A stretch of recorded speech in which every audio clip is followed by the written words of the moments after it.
Boa noite, queridos. Quero saudá-los com a graça e com a paz do nosso Senhor Jesus. Queridos, há alguns meses atrás, eu ganhei um bonsai. Quem sabe o que é bonsai? Bonsai é uma árvore em miniatura. Ganhei um bonsai de um pastor que tem por hobby, para desestressar, cuidar de bonsai. E eu mal cuido da minha vida. Quanto mais cuidar de um bonsai. Se planta é difícil, o bonsai ele é mais difícil. Ele requer mais dedicação. É uma árvore em miniatura, né? Ela é super delicada. Rapaz, esse bonsai, eu acho que ele não durou 30 dias lá em casa. Porque eu não sabia o tanto de água que botava, se não botava. Enfim, o bonsai morreu rápido. Agora, Deus nos deu um privilégio de ter uma casa que em frente à casa tem um jardim. Eu nunca tive que regar ou cuidar das ervas daninhas daquele jardim. Nunca fiz nada para fertilizar as ervas daninhas. Para cuidar do bonsai, dá muito trabalho e eu perdi o bonsai. Mas as ervas daninhas, elas crescem sem você fazer nada. Elas tomam todo o jardim, enchem, vira mato. Por que eu estou dizendo isso? Nessa meditação que a gente está nesse mês sobre santidade e serviço, me veio ao coração a gente conversar sobre o serviço dentro do casamento. E o casamento, se a gente não cuidar, e ele é mais delicado que um bonsai, se a gente não cuidar, a erva daninha cresce e come tudo. A minha pergunta, então, para a gente, nessa noite, é a gente meditar, como que a gente cuida do nosso casamento? Como que eu cuido do meu casamento? Como que você cuida do seu casamento? E eu creio na palavra de Deus, porque a Bíblia ela é multitemática, né? Eu creio que Deus tem poder suficiente para falar, inclusive com você que pensa, mas eu não sou casado, mas eu não sou casada. Pelo poder de Deus, né? Na palavra dele, é assim que ele faz. Então eu queria convidar vocês para a gente meditar em apenas um versinho das Escrituras, na carta de Paulo aos Efésios. Nós vamos no capítulo 5. Final da carta de Paulo aos Efésios, no capítulo 5. A gente lê o resumo, né? Vou tentar fazer uma breve meditação com vocês.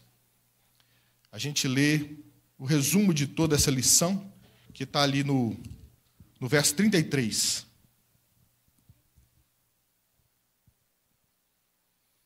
Efésios 5. Eu vou ler uma primeira vez o verso 33. E todos vocês juntos, uma segunda vez. Efésios 5:33, diz assim a palavra de Deus.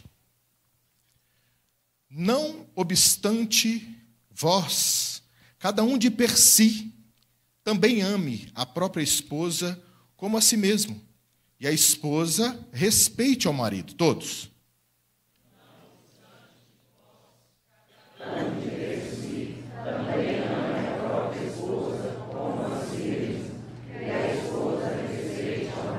Amém. Vamos orar mais uma vez? Meu Deus querido, Pai amado, nós clamamos nessa noite, Deus, por fogo, por fogo. Clamamos por fogo para que Ele faça aí pelo menos 2 propriedades dele nessa noite aqui no nosso meio, Pai. Que Ele nos ilumine, Deus.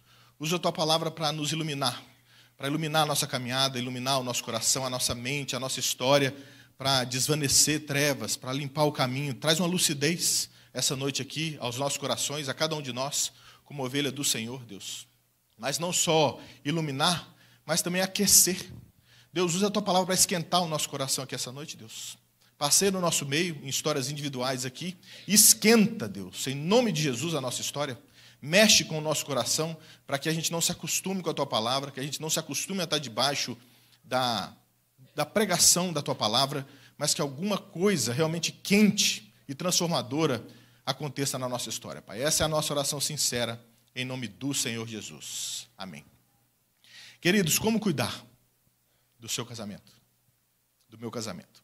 Eu separei aqui pelo menos 3 lições, né? A primeira lição é como que eu cuido do meu casamento? Individualmente. A primeira lição é como cuidar do meu casamento individualmente, porque o texto diz assim: não obstante vós, cada um de per si, e aí ele segue. Em outras versões, cada um de vocês, individualmente. Por quê? Queridos, se depender do outro, ou de alguma coisa acontecer fora de mim, que não dependa de mim, para eu ser feliz nessa vida, eu vou ser a pessoa mais triste do planeta. Porque eu não dou conta de fazer algo que outro tem que fazer por mim. A lição aqui do individualmente é: você precisa fazer o que você tem que fazer, e que só dependa de você fazer. O que está na conta do outro, você jamais poderá fazer. Eu ouvi certa vez uma história de um rapaz que estava dirigindo naquelas estradas dos Estados Unidos, mais desertas, e serpenteando naquelas estradas com a paisagem de deserto, com aquelas bolas de feno, né, de capim rolando ali, levando, e ele para abastecer o carro, num posto ali na beira da estrada, Estados Unidos, e lá, diferente daqui, não tem frentista, né? Você é o autosserviço, você que abastece o seu carro. Então, quando ele desliga o motor, estrada deserta, né? Um posto de gasolina, quando ele desliga o motor, fica um silêncio. E ele escuta. Ele tira da bomba ali, a mangueira, e começa a abastecer o carro dele. E naquele silêncio do posto, ele percebe que naquela lojinha, né? No escritório do posto ali, tinha um homem sentado em frente à loja, numa cadeira de balanço. E ele dormia, cochilando, com o chapéu baixo, naquela cadeira de balanço. E como estava muito silêncio, glu, glu, glu, abastecendo o carro, ele escuta um cachorro deitado embaixo da cadeira daquele senhor, chorando. Caim, Caim, Caim, Caim. Curioso, como eu e você, ele termina de abastecer, ele vai até o rapaz para poder pagar ali o combustível, e ele não se aguenta e pergunta: rapaz, por que esse cachorro está chorando? Ele falou assim: não preocupa não, ele está deitado em cima de um prego. Ele falou: e por que ele não levanta? Porque não está doendo tanto assim. Qual que é a lição dessa parábola? Muitas vezes, eu e você, a gente reclama do governo, a gente reclama do pastor, a gente reclama da igreja, a gente reclama do marido, a gente reclama da esposa, a gente reclama dos filhos, a gente reclama da cidade, a gente reclama de tudo. Mas você, pessoalmente, não faz nada para sair do prego. Sai você do prego. Para de reclamar. Levanta você individualmente e faz alguma coisa. Essa, me parece que é a lição clara do texto. Para todas as áreas da minha e da sua vida. A gente está falando aqui de casais. Mas o que depende de você fazer? Ah, mas a cidade não muda. Ah, mas o governo não muda. Querido, se for esperar a esposa melhorar, o filho voltar, o governo mudar, o chefe trocar, você vai ser a pessoa mais triste do mundo. Faz você alguma coisa. Troca você de emprego. Troca de chefe. Se o chefe não sai, sai você. Mas pula sem paraquedas, crendo que você está fazendo uma escolha diante de Deus. Faz você alguma coisa. O país não presta, faz você alguma coisa. Porque uma revolução começa nos pequenos começos. Sou eu e você. Individualmente, eu e você fazer alguma coisa. Se o assunto aqui é casamento, a minha esposa não faz. A minha esposa também, eu peço perdão, ela não faz. Não importa o lado dela. É o que você pode fazer. Individualmente, faz você o seu e ela faz o dela, individualmente. E cada um de nós fazendo o meu e o seu. Se depender do outro fazer alguma coisa para que eu possa ser feliz, nada vai acontecer. Né? Tem um versinho de Romanos que a gente leu hoje de manhã na nossa liturgia, a gente leu alguns, né? E um deles foi o de Romanos 12, 18, que diz assim: se possível, quanto depender de vós, tende paz com todos os homens. No que depender de você, tem de paz com todos os homens. Mas e os outros? Os outros é o problema deles. O que depende de você, você ter paz com os outros? Queridos, qual é o ditado que a gente conhece de briga mais famoso? Quando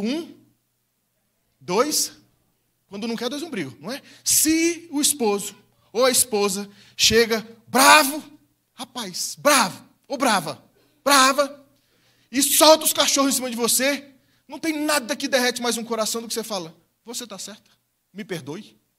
Rapaz, ela desanimou até de brigar. Isso aqui é o caos, né? Isso aqui eu dou na cara dela, ela volta com na minha cara. Eu dou um supapo, ela devolve. Na discussão, se um não brigar, não vai ter briga. Sem irritar também, porque tem aquele silencião que dá ódio, né? Então, quando um não quer, dois não brigam. Esses programas de luta, né? Que um competidor está lutando contra o outro, depois que o outro apaga, que o outro desmaia, não tem mais graça bater. Porque quando um não quer, dois não brigam. Não tem briga. No que depender de você, não briga. Não faz você o caos, né? Esse negócio. Agora, que tem algumas aplicações, né? Que a gente pode fazer tanto para o casamento quanto para mim e para vocês, que são, né, ainda que a gente fica sem graça com o tema, mas eu vou dizer porque é bíblico. Se a gente fosse discorrer a Escritura passando por ela verso a verso, em algum momento a gente tem que falar sobre isso, né? E há um versinho das Escrituras que diz que o corpo da mulher não pertence a ela tão somente, mas ao marido. Eu faço aplicação aqui, estou falando de individualidade, tá? Individualmente, e eu estou falando aqui agora da intimidade do casal. Queridos, Deus que criou a intimidade do casal. Foi Deus que criou e o mundo sujou, né? Como sempre tenta se apropriar das coisas belas de Deus. Então Deus criou isso. Esse negócio de um esposo e uma esposa se entregar na intimidade é um negócio mais cósmico do planeta que tem. Deus bolou isso porque, teoricamente, toda briga acaba ali. Porque como é que você faz para ficar nu um outro? Você precisa baixar a guarda. Você precisa fazer isso. Queridos, uma das coisas que às vezes muitos casais vão negligenciando é a intimidade sexual. E vocês vão se apartando. E diz o texto, e está no texto, diz que a gente só deixa de fazer essas coisas de comum acordo por tempo determinado para orar. E eu não creio que vocês estão orando tanto assim. Eu não creio que é esse o tema que está afastando você da sua esposinha ou do seu esposo. Porque o ato de você se entregar em obediência a Deus nesse dever de casa pode cuidar do seu matrimônio, cuidar do seu casamento. Carlitos, mas assim, homem é um bicho, né? Homem é um bicho. Porque parece que toda hora é hora. E a gente, né, daquele jeito. Queridos, se você for esperar um alinhar de planetas, que é você e a sua esposa, no mesmo dia, no mesmo horário, animar, cumprir essa tarefa, rapaz, é igual o cometa Harley. Passa de quanto em quanto tempo? É muito tempo, é muito tempo. Para os dois estarem animados na mesma hora, o que você faz? A lição aqui é individualmente. Individualmente é o quê? Ela quer, bora, irmão. Bora, toma um banho, vambora. Ele quer, bora, irmã, bora. Porque os dois, no mesmo dia querer, é muito raro, é muito impossível. E se ficar esperando esse alinhamento de planetas, o seu casamento vai esfriando. E as coisas não vão acontecendo. Amém, irmãos? Porque se vocês estão tenso ouvindo, pensa eu tendo que falar isso aqui, né? Mas está no texto. Eu estou tentando aqui, né, aplicar para a nossa história, para o nosso casamento. Mas tem um porém aqui também, uma lição poderosa que a gente vê, essa de individualmente, né, da gente fazer o nosso. Tem um versinho das Escrituras, em 1 Coríntios 7,14, que diz assim, porque o marido incrédulo, o marido descrente, e não crê no Senhor Jesus, porque o marido incrédulo é santificado no convívio da esposa. E a esposa incrédula é santificada no convívio do marido. Queridos, olha o poder disso aqui. Olha o poder disso aqui. Se você é uma esposa crente e seu marido é descrente, a Bíblia está dizendo que o seu testemunho pessoal tem um poder tal que pode derreter o coração do marido. O cara que é descrente, por ver uma esposinha crente, Deus está dizendo que isso tem o poder de você, com as suas ações, e santificando a vida dele. E eu creio que o pico dessa história é ele se converter também ao Senhor Jesus. Tem um verso de Pedro, se eu não me engano, tá na carta de Pedro, que diz, porque às vezes a gente quer muito falar, né, anunciar o evangelho com a voz, mas tem um texto, um versinho de Pedro, que diz, especialmente acho que para as esposas, que fala para você ganhar o seu marido pelo testemunho calada, porque às vezes a gente, né, quer falar, quer anunciar, quer repetir, calada. O seu procedimento tem poder para ser um testemunho fiel para o seu marido, individualmente. Mas ele não faz, mas ela não faz. Esse problema é dela. O que você vai fazer o seu? E aqui, queridos, a gente pode fazer aplicações para a gente, né? Nessa individualidade, nesse cuidado individual. E é com relação à salvação. Né? A salvação, queridos, ela não é em bloco, ela não é em time, ela não é por sobrenome. Ela também é individual. Então, se você, pessoalmente, não teve um encontro pessoal com Cristo, ela é individual. Você precisa, numa noite como essa, em algum momento da sua história, perceber que do seu jeito não deu certo até aqui. Com as suas estratégias não deu certo, não deram certo. Então, a salvação, ela é algo individual. É você com a sua boca. Se você crer no seu coração e com a sua boca confessar, então você será salvo, crendo no Senhor Jesus. Ela é individual. A salvação, que é quando Deus te tira da lama. Mas também a santificação é individual, quando Deus tira a lama de você. A santificação, não adianta a Nanda ser santa. A santidade dela até me abençoa, como a gente viu no texto, mas eu preciso ter a minha santidade, pessoal. A santidade é individual. É você desenvolver a sua santidade. Mas e a situação? E o mundo? A lição aqui me parece clara, cada um de per si faz o seu, irmão. Você faz o seu e cada um faz o dele. E se cada um fizer o seu, tudo melhora. Independente do outro. Você faz independente do outro e apesar do outro. É a sua individualidade, você lutando pelo seu, fazendo o seu, buscando um bom testemunho, independente do outro e apesar do outro, porque às vezes o outro também, ele vem contra, ele não ajuda, inclusive ele atrapalha. Apesar do outro, a gente fazer o nosso. Tudo bem até aqui, queridos? Foi fraco, tudo bem? Tudo bem. O casamento ele é um treinamento do caráter, tá? Não tem nada que treina mais o nosso caráter, o modelo das Escrituras, do que o casamento. É até uma comparação que o próprio texto faz, né? O casamento é como Cristo e a igreja. Então, como cuidar do nosso casamento individualmente? Segunda lição, como cuidar do nosso casamento amorosamente, porque o versinho diz: não obstante vós, cada um de per si, também ame a própria esposa como a si mesmo. Queridos, amar a esposa. Como cuidar do nosso casamento amorosamente. Vocês já viram, falei do bonsai aqui, né? Falei de plantas. Vocês já viram o bambu chinês? Bambuzinho chinês? Quem já teve um bambuzinho chinês? O bambuzinho chinês, ele é muito fofinho. Ele é muito legal. Porque você compra ele ou ganha ele bem pequenininho, né? A vocação do bambu é crescer para cima. É uma árvore sem galhos. Então, você ganha ele muito pequenininho. E na instrução, né, diferentemente do bonsai, que é muito difícil de cuidar, você precisa pôr uma colherinha de água de café. Uma colherinha de café, de água, só que tem que ser todo dia.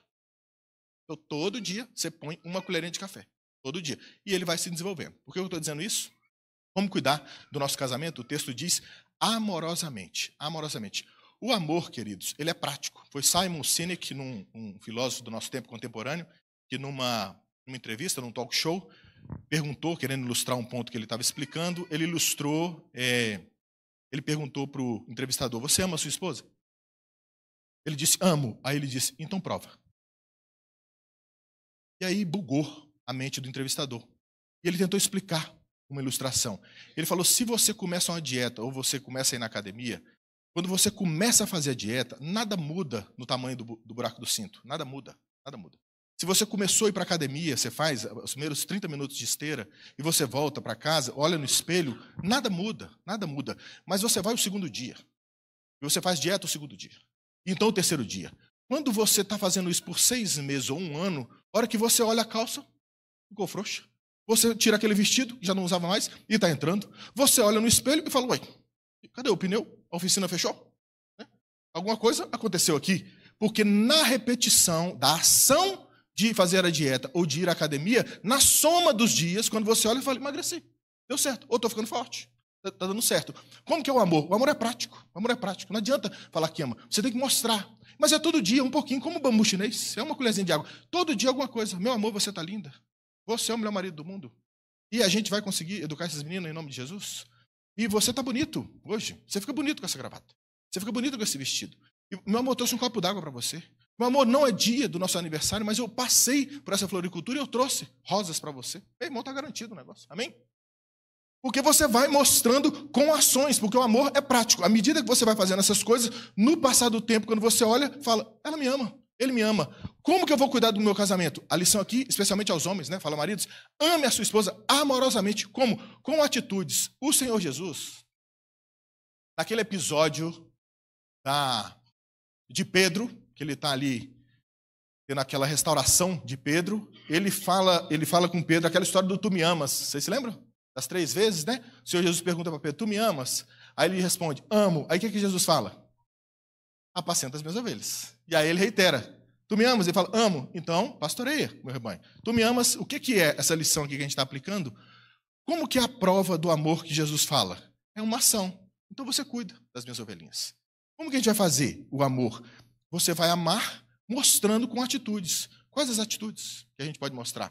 E aí tem o texto aqui que a gente leu, fala que você ama a sua esposa como a si mesmo.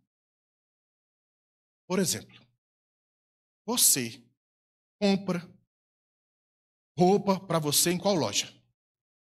Em qual preço? Pensou aí? Quando é presente para o outro, você compra na mesma loja? Com o mesmo preço? Ou para você, você vai na loja tal, e quando é para comprar um presente para o outro, você vai na feira. E quando é para você, você anima a pagar tantos reais por aquela peça, mas quando é presente, é uma lembrancinha.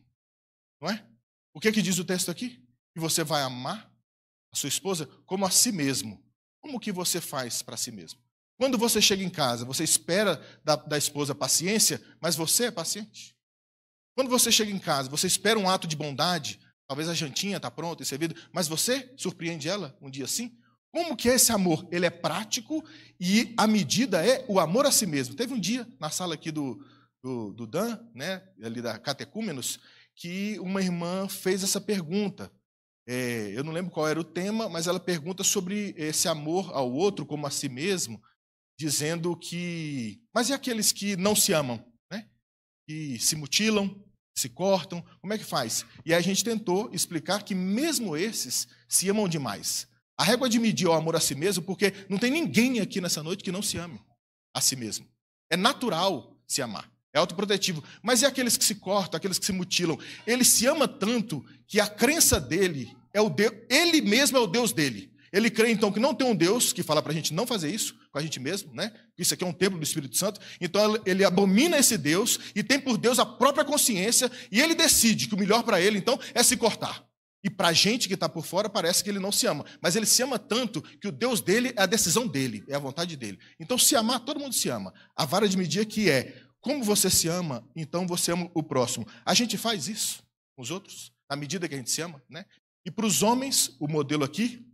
Não estou querendo aqui me alongar, mas sem deixar de falar essa palavra aqui para os homens, o modelo do amor de homens, me parece que, imitando o Senhor Jesus, passa pelas 3 funções do Senhor Jesus que a gente aprende nas Escrituras, que é profeta, sacerdote e rei. Como que um homem pode amar a sua casa, a sua esposa, né? Como que um homem pode servir a sociedade? Como profeta, sacerdote e rei. O profeta é aquele que ensina a vontade de Deus às pessoas. Para um homem ensinar, agir como profeta no seu casamento, na casa ou na sociedade, ele precisa ensinar a palavra de Deus em meio ao testemunho ou como ele interage com a sociedade ou com a esposa.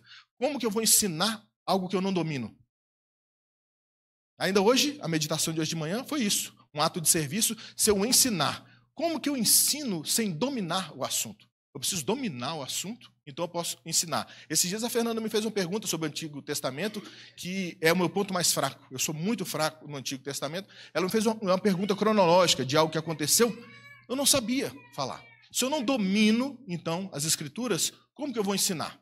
E uma das funções nossas seria essa de profeta, mas também de sacerdote, que é o de interceder, de ser o mediador, né?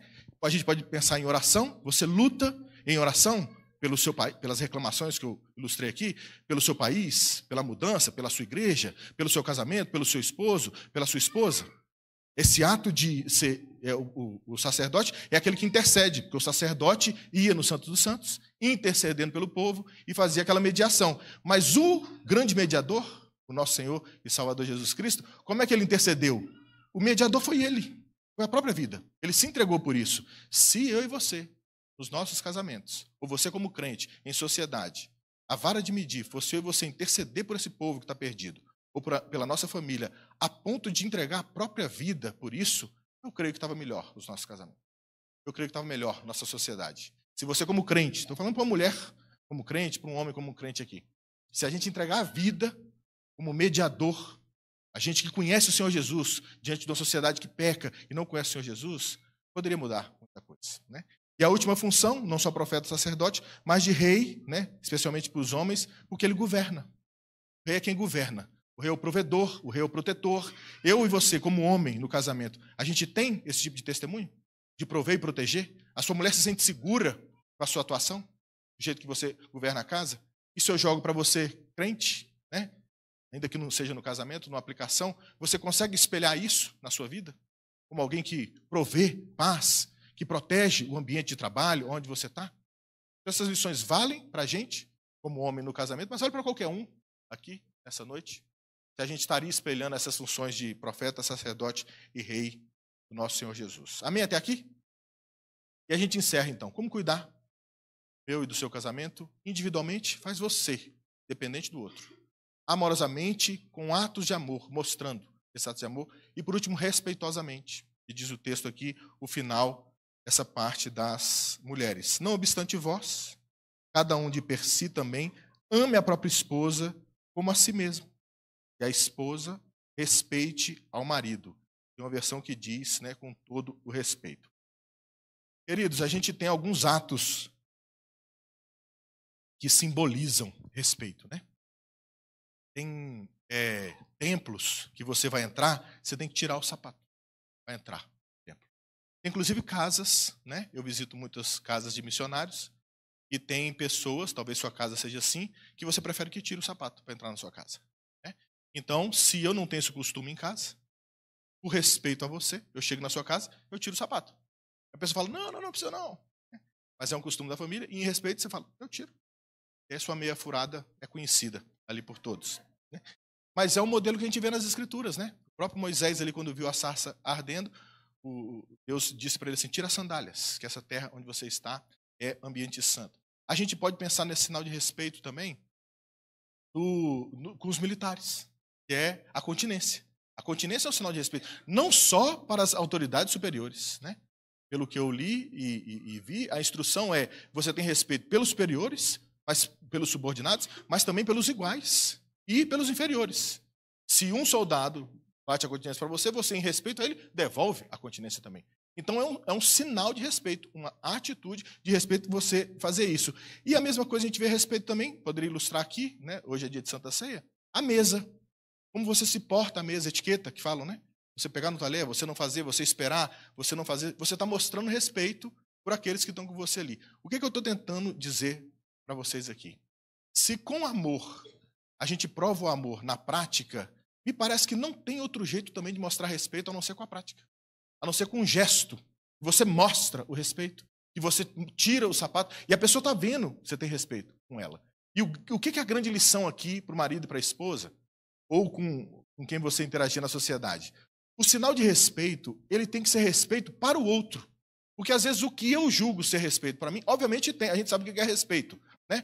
Mas no casamento e numa relação entre duas pessoas, e eu estou aplicando aqui para quem também não é casado, né? Se for com seu chefe ou alguém, o que o seu chefe percebe como respeito para ele? Porque, por exemplo, na fé, o homem do campo, se ele entra numa igreja, ele tira o chapéu, em sinal de respeito.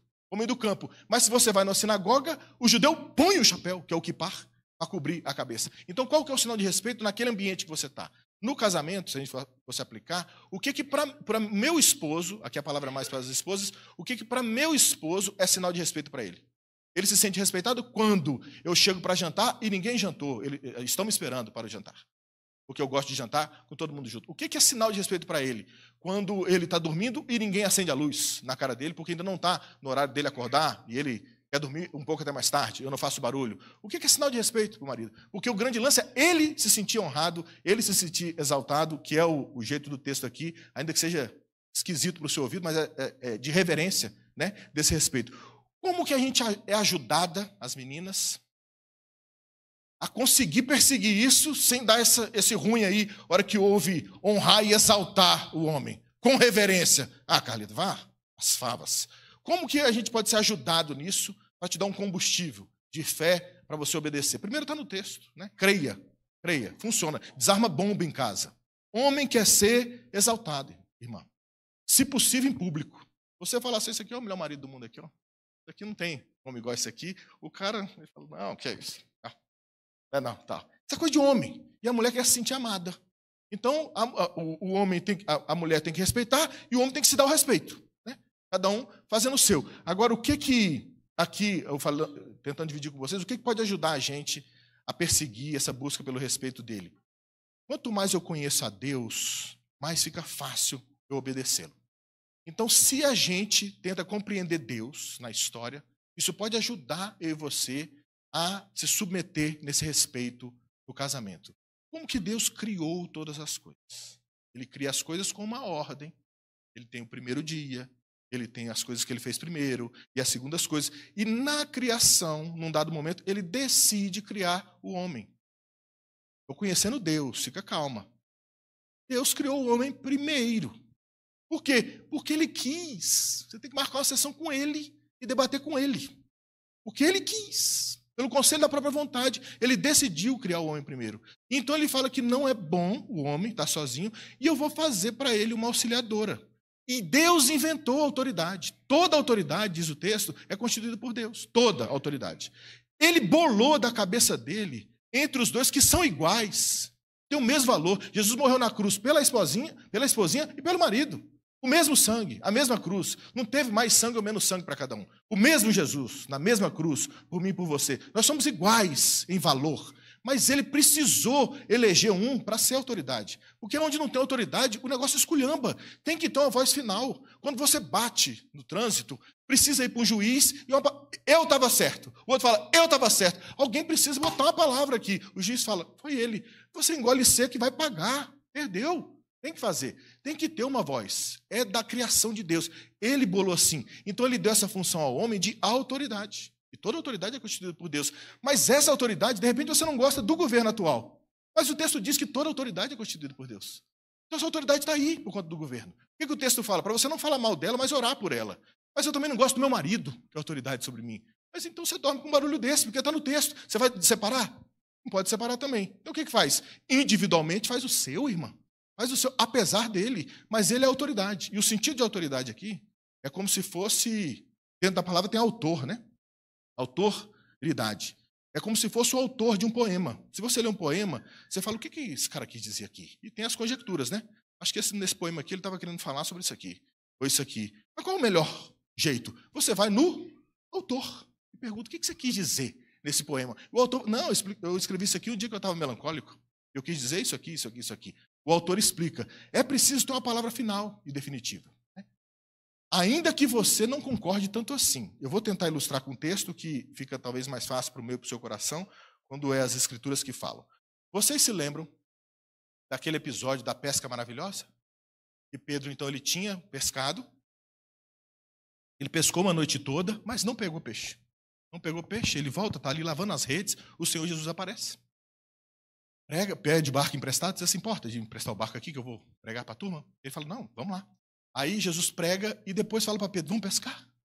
Ele fala, rapaz, pescamos a noite toda e não pegamos nada. Eu anotei a passagem aqui. Quando acabou de falar, disse a Simão, faze-te ao largo, vamos lá para o mar, lá para o fundo, e lançai as redes para pescar. Respondeu-lhe Simão, mestre, havendo trabalhado toda a noite, nada apanhamos, mas sob a tua palavra lançarei as redes. Pedro, pescador. Bom de rede e bom de peixe. Pedro, na prática, pescou a noite toda. Não pegou nada. Voltou. Aparece o Senhor Jesus, que teoricamente não era pescador, mas ele fez todos os peixes, né? Ele aparece Jesus e fala, vamos pescar. Ele dá a opinião dele. Ele falou assim, eu pesquei a noite toda. E não pegamos, mas sob a tua palavra, então vamos pescar. E mudou a história dele, né? Essa obediência dele mudou a história dele. Ele pegou mais peixe do que nunca viu na história e abandonou os peixes para seguir esse homem, que era o Salvador, era Jesus. Aplicando ao casamento o respeito a essa autoridade. Às vezes, no casamento, você vai chegar para o esposo e vai falar assim, meu amor, não é por aí, não é por aí. Eu acho que a gente tinha que fazer isso aqui. Mas aí ele vem e fala assim, querida, vamos fazer desse jeito aqui. Vamos fazer desse jeito aqui. É tipo esse texto aqui. Você não está concordando. Empiricamente, pelos dados, pela sua experiência, você fala, isso não vai dar certo. Mas sob a tua palavra, meu amor. Então vamos. É o jeito. O senhor quer. Vamos fazer. Se der errado, o que você vai falar, irmã? Não. Você não vai falar, eu te disse, eu falei, você não vai falar nada disso. Individualmente, você seja crente. Lembra da primeira lição. Você fala, meu amor, vamos dar a volta por cima, vamos pescar de novo. Não deu peixe, mas o negócio, você estava certo. Nós vamos continuar tentando pegar peixe até o final. E eu já estou costurando outra rede aqui. Fica tranquilo. Bem. Amém, irmãs? Amém, irmãs? Porque um jeito do respeito da mulher, e a gente toca esse ponto aqui, é exatamente na fala. Você mostra respeito pela fala. Não sou eu que estou dizendo isso, tá, queridas? Isso é o texto que diz. A comparação que o texto faz para uma esposinha não boa, enjoada, briguenta, compara ela com uma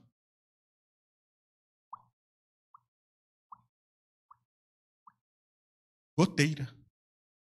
O Provérbios fala que a mulher briguenta é como uma goteira em dia de chuva, que pinga mais. E pinga mais. E você fica falando na cabeça dele. Você fica falando, irmã, na cabeça dele, na cabeça dele. Deixa eu falar um negócio aqui, em nome de Jesus, com todo respeito. Cala a boca, irmã. Em nome de Jesus. Cala a boca. Porque dentro desse coração desse homem seu, tem um homem pecador num grau que o Satanás pode usar a sua desobediência rixosa, falando, para explodir um cara que você nunca conheceu. E que ali é o velho homem dele, um pecado, o negócio. É quando o homem não tem justificativa nenhuma, tá, irmão? Não tem justificativa nenhuma. Ele parte para cima de uma mulher. Eu não sei o que leva a isso, essa explosão. E o que acontece ali? Ajuda, irmão. Ajuda. O poder do caos ou da cura está na língua. Pensa um navio enorme, batido por vento, diz o texto em Tiago. É o leme, pequeníssimo, diz o texto, pequeníssimo leme. Se ele vira 2 graus aqui, muda tudo o navio. Pô, muda tudo, está indo para o Caribe e vai para Goiânia. Por causa do leme. Esse poder está na sua boca, irmã, na sua casa. Se você segurar a boca, pode mudar medicina para casa. A boca, irmã, em nome de Jesus. Fala isso para Jesus, vai para o quarto e chora, e ora, e luta, porque está na sua boca. Esses dias pegou fogo aqui na saída do Guará. O que foi? É uma fagulha. E o texto diz isso, compara com o leme, e compara que queimar uma floresta inteira, um casamento inteiro, uma família inteira, está na sua boca, irmã. Esse respeito da fala da mulher, tanto é que honrar em público funciona, e fala mal do homem em público também, não funciona. Você não corrige seu marido à frente dos outros, não, irmã. Tudo que o homem quer é honra. Você vai corrigir ele, porque você é auxiliadora. Essa é a sua função. A gente não funciona sem vocês. Na sociedade, mulher precisa na sociedade. Para a sociedade rodar, precisa de mulher. Homem sozinho não presta. Não é bom que vocês fiquem só. Precisa de mulher no planeta. Amém, irmãs? Só que, desse jeito aqui, está no poder da sua boca um caos numa selva por causa da fagulha da sua língua. Então, como que a gente exalta isso? De um jeito que seja respeitoso, que meu marido note a sua fidelidade, o seu respeito, que ele confie em você, que você é honrado entre os homens, porque você é descrito ali naquela mulher virtuosa. Então, o dever da esposa é respeitar o marido, e do marido é se dar o respeito. Queridos, eu queria encerrar essa meditação com vocês, lembrando, eu quero encorajar com uma história e lembrar do Senhor Jesus. O Senhor Jesus, ele é o exemplo perfeito disso aqui. Eu vou pegar um episódio aqui do Senhor Jesus e tentar aplicar os 3 pontos, né? O Senhor Jesus, naquele episódio do Getsemane, ele está ali em angústia, ele sua gotas de sangue. Então você sua quando está em esforço, você sua gotas quando o esforço é intenso ou o nervosismo é intenso, e você sangra quando está machucado. Então é um super grau ali de angústia, né? Então o nosso Salvador está suando gotas de sangue, diz o texto. Naquela hora ele fala, se possível, ele sabe que tem que dar a vida para mim e para você, na cruz do Calvário. E que ia carregar ali não só as dores físicas, que são brutais, a gente vê, né, a descrição dela no texto, o chicote e tal, mas a angústia de carregar todo o pecado. É uma dor que você jamais vai entender. Se a dor do seu pecado diz que esmaga os ossos, quando a gente não confessa, imagina o Senhor Jesus levando todos os nossos pecados, de todos aqueles que creram nele e crerão nele. Então, era uma agonia muito grande. O que ele fala ao Pai, a Deus Pai, na oração dele? Ele fala, se possível, passa de mim esse cálice. O negócio aqui é feio, feio, feio, feio. Mas, segundo a tua vontade. E o que Deus Pai diz? Toca o barco. Não tem plano B. É isso aí. É até o final. O que eu acho que... Eu estou pegando esse episódio, ele ilustra os 3 pontos. Individualmente, Jesus estava fazendo dele. Ele estava fazendo dele. Independentemente de você, porque ele nos amou quando a gente ainda era pecadores. Então, eu não tenho mérito nenhum e não fui fofo nadinha para que ele me amasse e topasse. Não, então, esse está limpinho. Esse está lutando contra o pecado. Vou morrer por ele. Não, eu era inimigo de Jesus e ele individualmente fez o dele, apesar de mim. E eu era contra ele. Individualmente ele faz isso. Amorosamente, por quê? A gente não falou que o amor é ato. Ele se entregou na cruz do Calvário. Ele demonstrou o amor, abrindo mão da vida dele e pagando tudo ali. Então, ele é também uma ilustração desse amor, né? Não só da individualidade, mas da amorosidade. Mas também desse respeito. Por quê? Porque ele tinha a opinião dele. Ele falou a opinião dele. Se possível, eu não quero. Ele falou. A minha opinião, a minha vontade é, passa de mim esse cálice. Mas, segundo a tua vontade. Respeitosamente, ele engole seco e a vontade do Pai foi, vai para a cruz. E ele foi para a cruz. Inspirados pelo Senhor Jesus, que fez isso para mudar a minha e a sua história em salvação, eu creio que isso deveria nos constranger para a gente tentar aplicar isso nas nossas vidas, nosso casamento. Individualmente faz o seu, amorosamente, marido, mostra todo dia, e esposinha respeitosamente mostra para ele a cada dia. Amém, queridos?